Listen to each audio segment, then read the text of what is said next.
Somalia's Islamist terror group al-Shabab recently joined with al-Qaeda. It now wants Sharia law and to rid the Muslim country of all Christians. Specific targets are Christian converts from Islam. This al-Shabab video swept the internet in September 2008. It shows the brutal beheading of 25-year-old aid worker Mansour Mohammed. He converted to Christianity in 2005.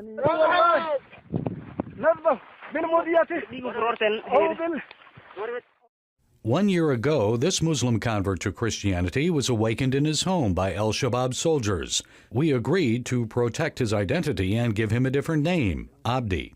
They ransacked my house, searched my bag, and found several pages from a Bible. They had crosses on them. Abdi was taken away, imprisoned, and tortured. Tell me what they then did to you and what they said to you.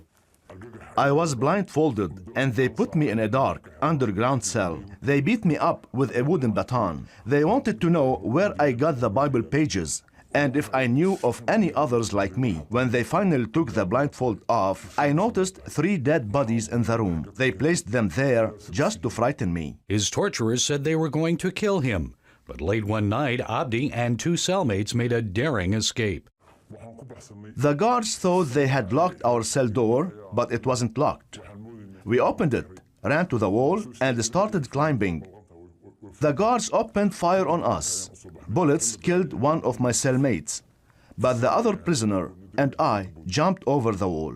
Reunited with his family, Abdi is now living in a safe place. He says he still suffers physical pain from the torture he endured. Spiritually, he feels closer to God. I was happy to go through all this because now I'm stronger spiritually.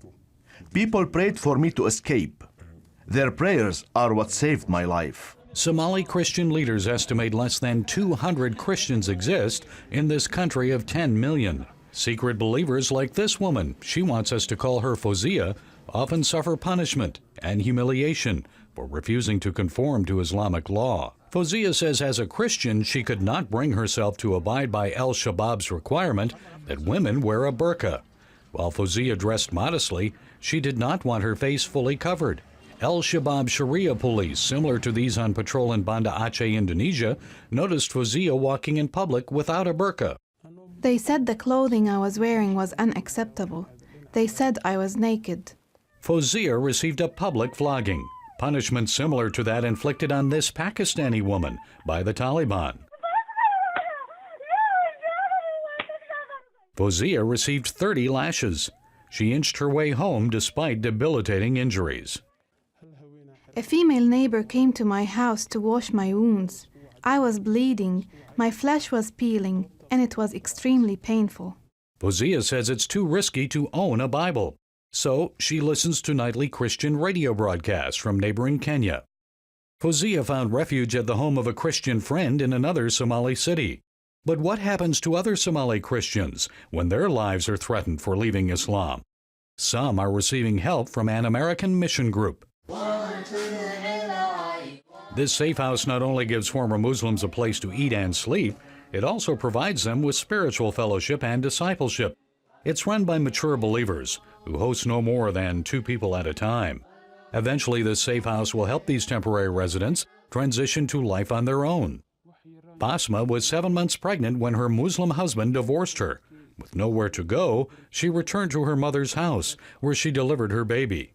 But when Basma's family discovered she had become a Christian, her stepfather kicked her out of the house. He said I was infecting the entire household, and he threatened to kill me if I didn't leave. Basma was forced to live on the street with her infant until a VOM worker met her and offered her refuge at the safe house. I was praying that God would give me a house where I could sleep. This is a very good house, a house of worship, a house of God. He answered my prayers. Fozia and other Somali Christians are praying for a better life, one free from the oppression of al-Shabab and other Islamists. Pray that we Somali believers will live our lives closer to the kingdom of God. Pray that we will endure the weight of life in this Islamic nation. Gary Lane, CBN News, Somalia.